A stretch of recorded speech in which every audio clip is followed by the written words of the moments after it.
인류에게 우주는 가혹한 환경을 가진 공간입니다. 그래서 인류를 먼 우주로 보내기 위해 더 크고 빠른 우주선의 개발은 항상 필수 요소이고, 심지어 인간의 몸을 기계나 사이보그로 변화시켜야 한다는 주장도 나오고 있습니다. 여기에 더 극단적으로 인간의 정신을 빛이나 레이저로 이식시켜야 한다는 과학자들도 존재합니다. 이게 과연 가능할까요? 안녕하십니까? 아제너드 오 작가입니다. 안녕하세요. 아제너드 2D입니다. 오늘은 진짜 먼 미래의 과학을 이야기해 주신다고요? 예. 저희 영상에서 여러 차례 소개시켜드렸던 미치오 가쿠라고 뉴욕 시립대 물리학과 교수가 계십니다. 일본계죠? 예. 1947년생이시고요. 나이가 좀 많으시긴 하죠. 평행우주나 미래의 물리학 등 수많은 대중과학 서적을 집필하신 분 아닙니까? 저희 채널 영상에 많이 언급되신 분이에요. 예, 많이 나옵니다. 바로 이분이 주도적으로 주장하고 있는 레이저 포팅에 관한 이야기를 오늘 한번 해보려고 합니다. 레이저 포팅이요? 혹시 레이저 포탈 잘못 말씀하신 거 아니에요? 아니면 레이저 포탑? 도대체 저게 무슨 말인가요? 그런 거 아니고요. 포팅이 맞고요. 영어로 포팅, 그러니까 그대로 말 그대로 이식한다는 뜻입니다. 이식이요? 예, 게임이나 프로그램 같은 거 보면은 다른 기종으로 이식한다고 할 때 요 포팅이라는 단어 쓰지 않습니까? 그렇죠. 그러니까 이거는 레이저에 우리의 의식과 영혼을 이식을 해서 빛의 형태로 우주를 여행할 수 있다고 주장하는 가설입니다. 아니 의식이 레이저 빔에 실려서 우주로 여행할 수 있긴 합니까? 일단 가능하다고 쳐도 그렇게 우주를 여행해서 결국은 어디로 간단 말입니까? 그냥 우주를 떠돌기만 하다 다시 돌아옵니까? 그건 아니고요. 그러니까 이게 레이저 빔이니까 빛의 속도로 간다고 치면은 달에는 약 한 1에서 2초, 화성에는 이제 몇 분, 목성은 몇 시간, 가장 가까운 항성계 프록시마 센타우리는 이제 4년, 그리고 이제 은하를 가로지르는데도 이제 10만 년이면 충분하다고 이제 주장하는 겁니다.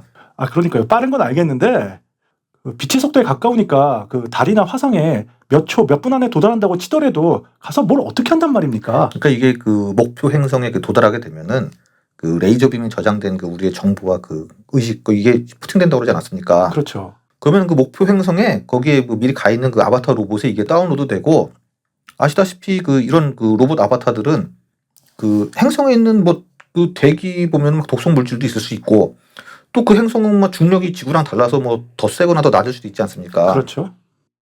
그러니까 얘들은 인간보다 이런 거에 영향을 덜 받기 때문에 또 각종 여러 임무를 수행할 수 있고, 우리 두뇌의 신경망 패턴이 다 컴퓨터에 저장되어 있기 때문에 이 로봇 아바타를 통해 실제와 우리 몸이 이제 거기 있는 것과 똑같은 느낌을 받을 수 있게 되는 거죠. 로봇 아바타를 사용하는 거 듣다 보니까 신박하긴 한데요. 네.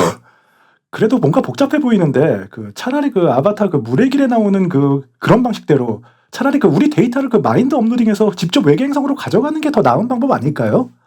그게 그렇게 생각할 수 있는데 꼭 그렇지만도 않은 게 영화 아바타처럼 외계인의 몸을 기반으로 한 어떻게 보면은 기계보다 더 복잡한 생체 아바타를 제작해야 되는데 그게 더 힘들죠. 그렇죠. 생체니까요. 예. 그리고 빛의 속도를 구현하기 위한 거대하고 위험한 물질을 실은 우주선도 필요치 않죠. 그냥 비만 쏘면 되니까. 그렇겠네요.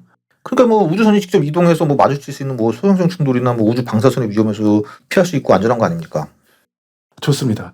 실현 가능성을 떠나 안전하고 빠르게 이용할 수 있는 방식이란 것도 알겠는데 아무리 빛의 속도로 간다고 한들 결국 우리 의식이 레이저 빔에 이식된다는 얘기 아니에요? 예. 제 짧은 생각으로는 왜 SF 영화에서 자주 나오는 수면 우주 여행 방식이랑 큰 차이 없는 거 아닌가요? 특히 태양계를 벗어나서 심우주나 다른 행성계로 이동하게 되면 빛의 속도로도 몇 년 이상 걸리게 되니까 인간이 느끼기에는 저 수면 방식과 별 차이 없을 것 같은데요. 예. 좋은 질문인데 미치오 가쿠 박사의 말에 따르면은 차이가 크다고 합니다. 그래요? 그러니까 일단 이게 특수 상대성 이론에 따라 빛의 속도로 이동하면은 시간이 흐르지 않는다고 하거든요. 즉 인간이 빛을 타고 이동하는 동안에는 의식이 완전 멈춘다는 얘기입니다. 그러니까 이거는 냉동 수면 방식으로 우주선을 타고 우주여행을 하면서 가사 상태에 빠져가지고 시간을 단순히 느끼지 못하는 이런 것과는 이제 근본적인 차이가 있다고 해요. 더구나 우리가 이제 가사 상태에 빠진 상태에서도 여전히 우주선은 각종 기계 장치들의 연료를 소비하지만 광속으로 달릴 때는 문자 그대로 이제 모든 것이 멈추는 거죠. 듣다 보니까 진짜 실행만 된다면 굉장한 기술 같긴 한데, 그래서 미치오 가쿠 박사는 이 기술이 언제쯤 실현 가능하다고 예측하십니까? 그러니까 이제 본인 말로는 이제 금세기 말에는 이제 가능하지 않을까 이야기를 하십니다. 금세기 말이요? 예.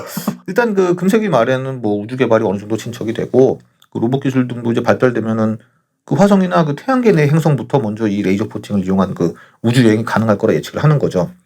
단 그 저 뭐 심우주나 뭐 더 먼 우주 이런 곳에 사용하기 위해서는 그 예전에도 우리가 여러 번 소개해드렸던 그 자기복제 로봇 우주선들이 그 먼저 우주로 퍼져서 거기서 그 레이저를 받을 수 있는 그 레이저 수신기를 건설해야 이 모든 것이 가능해지니까 그거는 그 저희 우주 문명의 단계에서 얘기했던 그 2, 3단계 이상 뭐 거기 도달해야 가능하다고 이제 이야기를 합니다.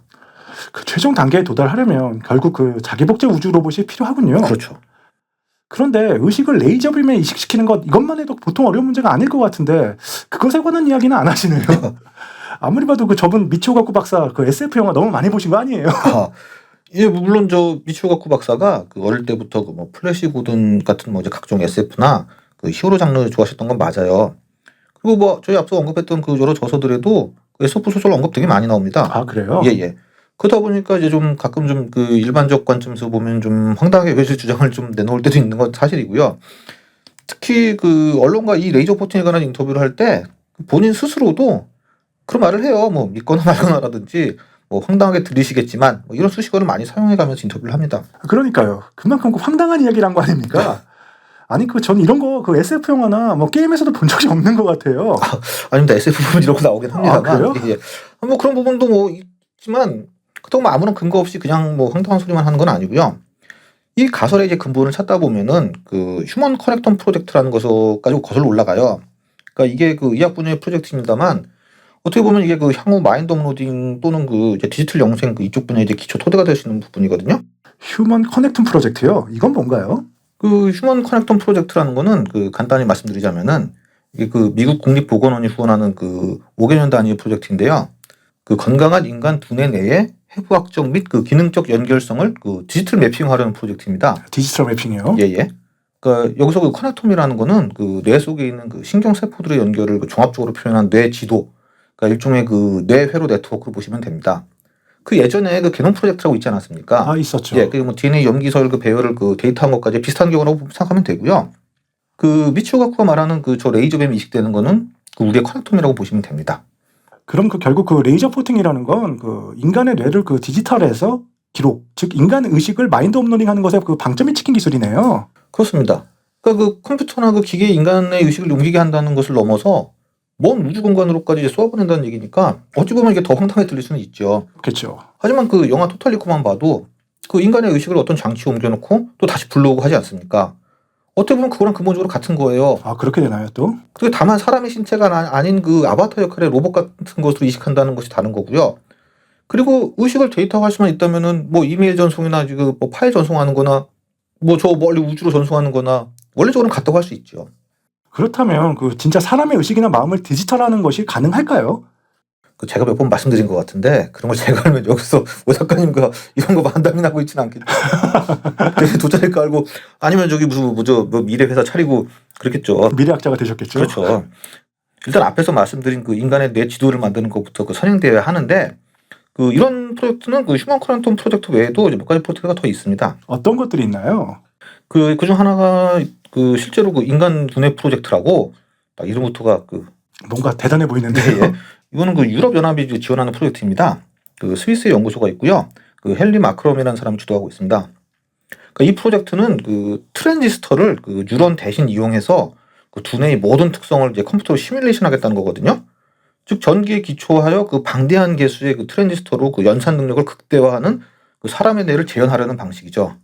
뭐 말이 뭐 트랜지스터 이러니까 사실 뭐 그렇게 생각할 필요 없고 사실 CPU나 GPU 이런 데 다 수십억 개의 트랜지스터가 들어가거든요. 그러니까 한마디로 말해 그냥 슈퍼컴퓨터로 뉴런을 시뮬레이션 하겠다는 그 얘기입니다. 뉴런을 시뮬레이션이요? 예. 그리고 또 다른 방법은 그 이건 또 생물학에 기초해서 그 두뇌의 그 신경회로를 구현하려는 프로젝트인데요. 바로 이게 또 이제 미국에서 추진 중인 이제 그 브레인 이니셔티브 프로젝트입니다. 브레인 이니셔티브요? 예. 그러니까 여기서의 목표는 그 두뇌의 신경망 구조를 그 개개의 세포 단위까지 재현을 해서 그 모든 뉴런의 그 신호 전달 경로 지도를 완성하는 겁니다. 물론 그 이 방법은 그 이제 방대한 프로세스 때문에 그 이제 컴퓨터 기술이나 그 로봇, 유전자 기술 등이 이제 더 발전해야 가능하다고 합니다. 다만 이거 앞서 얘기했듯이 이 프로젝트들은 그 마인드 업로딩이 목적이라기보다는 그 인간의 뇌를 그 시뮬레이션에서 그 의학적으로 활용하는 데 이제 목적이 있다고 봐야 됩니다. 그러면 그 먼 미래에 이렇게 뇌를 분석해서 그 사람의 뇌를 업로딩한다고 하면 어떤 방식으로 이루어집니까? 뭐 이런 것을 얘기하는 과학자들도 있나요? 예, 이런 것도 뭐 여러 의견들이 있어요. 하지만 여기서는 이제 카네기 멜론 대학 교수이자 또 유명한 컴퓨터 과학자이신 한스 모라벡의 주장에 대해서 한번 얘기를 해보도록 하겠습니다. 한스 모라벡, 유명하신 분 아닙니까? 그렇습니다. 그러니까 이분은 의식이 잠시도 꺼지지 않도록 유지하면서 사람의 마음을 이제 컴퓨터에 업로딩할 수 있다고 주장을 합니다. 그게 가능합니까? 일단 이 과정을 설명드리자면은, 일단 우선 뇌가 없는 이제 깡통 로봇을 이제 침대에 눕혀놓고 그 옆에 오작가짐을 딱 같이 눕힙니다. 하필 왜 저예요? 만만한 게 하여간 그러면은 의사가 이제 오작가님의 머리를 열어서 오작가님의 뇌에서 뉴런 몇 개를 추출을 해서 트랜지스터에 똑같이 복사한 후 로봇의 머리 부위에 그걸 설치를 합니다. 그리고 오작가님의 뇌와 로봇에 설치한 방금 복사된 트랜지스터를 와이어로 연결을 하고, 그럼 오작가님은 이제 몇 개의 뉴런을 잃은 상태이지만 이미 복제된 뉴런에 연결된 상태이니까 전혀 기능에 문제가 없겠죠? 그럼 이런 식으로 계속 의사는 오작가님의 뉴런을 복사하고 복제가 끝난 뉴런은 폐기시킵니다. 그래서 절반쯤 진행되면 오작가님의 뇌는 절반만 남아있지만 또 복사된 절반의 뉴런은 로봇의 트랜지스터에 연결이 되어 있으니까 오작가님의 뇌의 기능이나 의식은 계속 유지가 되는 거죠. 그런가요? 그러니까 이렇게 서서히 의식이 이동하고 다 끝나면은 오작가님의 뇌의 모든 뉴런은 말끔히 제거되고 모두 로봇의 트랜지스터에 복제되어 있겠죠. 그럼 둘 사이에 연결된 이제 와이어를 딱 끊어버리면은 완벽히 오작가님의 불사의 로봇으로 이제 모든 의식과 정보가 이동되는 겁니다. 즉 시술을 받기 전에는 인간의 육체에서 잠든 뒤 딱 눈을 떠보면 로봇 몸에서 깨어나는 거죠. 끔찍한 소리 하고 계시는데 무슨 저런 무식한 방법을. 끔찍한데요? 그리고 저게 진짜 나란 말입니까? 아 왜요? 불사의 몸 가지는데 좋은 거 아닙니까? 은하철도 999 보면은 처리가 기계의 몸 가지려고 먼 여행 떠나지 않습니까? 포기하지 않습니까 결국에? 그렇긴 하네요. 아무튼 일단 로봇이 오 작가님의 사고와 행동, 기억, 습관 등을 다 똑같이 재현을 하겠죠. 다만 이게 진정 오 작가님과 동일한 존재라고 볼 수 있는지는 저희가 여러 번 다뤘던 테세우스의 역설과 부딪히게 됩니다. 그러니까 원래 나는 의식을 잃고, 즉 죽어버리고 완전히 모든 것이 똑같은 새로운 개체가 생겨난 것이라고도 볼 수도 있지요. 그러니까요. 그리고 저것 자체가 동일한 자신이라고 주장을 할 테니 진짜 의식이 이동된 건지 죽고 새로 만들어진 건지 알 길이 없지 않습니까? 그건 그렇긴 합니다. 그렇지만 이제 트랜스 휴먼주의자들은 동일한 존재라고 주장을 해요. 한스 모라벡은 이렇게 말을 합니다. 그러니까 저런 기술이 만들어져도 나는 기계와 섞일 수 없어라고 이제 주장하는 사람도 있을 거라고요. 저 같은 사람이요? 예. 그래서 모라벡은 저런 사람들을 문명을 거부하는 이제 원신이라고까지 지칭을 합니다. 원신이요? 예. 트랜스 휴먼주의자들은 이런 것을 받아들여야 진정한 이제 포스트 휴먼의 시대가 된다고 이제 주장을 하는 거죠. 좀 소름이 끼치지만 잘 알겠습니다. 어떻게든 과학자들이 디지털 영상을 완성하려고 모든 것을 다 할 것 같은 느낌이 듭니다. 예. 자, 그럼 마지막 질문을 좀 드리겠습니다. 저번 자기복제 로봇 우주선편에서 고도로 발전된 외계 문명도 결국 우주 탐사나 혹은 우주 지배에 자기복제 로봇 우주선을 사용할 것이다. 이런 논쟁을 과학자들이 많이 했다고 말씀해 주셨는데요. 어떤가요? 이 레이저 포팅도 결국 고도로 발전된 우주 문명에서 사용하고 있을 가능성은 이야기 안 하는지요? 당연히 나오죠.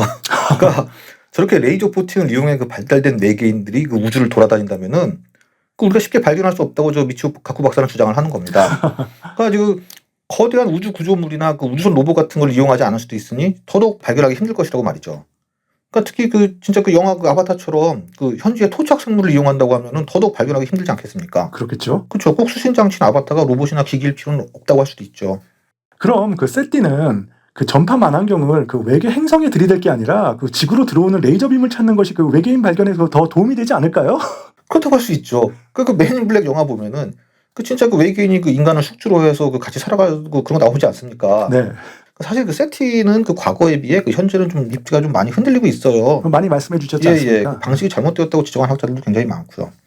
아무튼 어찌 보면은 SF 같고 이제 꿈 같은 기술이지만 요즘 과학 기술이나 물리학이 SF와도 비슷해지고 있는 현실인데 오늘 얘기한 이거야말로 SF 단골 소재 아니겠습니까? 그렇죠. 그런 의미에서 한번 소개해봤습니다. 그러네요. 오늘 말씀 잘 들었습니다.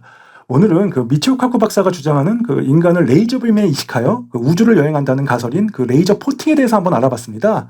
재미있게 봐주셨길 기대하면서 좋아요와 구독 많이 좀 눌러주시기를 부탁드리겠습니다.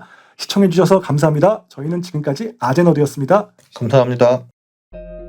자, 영상 유익하게 감상하셨는지요? 다음 시간에 더 재미있고 유익한 영상으로 찾아뵐 것을 약속드리며 좋아요와 구독 부탁드리겠습니다. 지금까지 아재너드였습니다. 편안한 일상 되세요.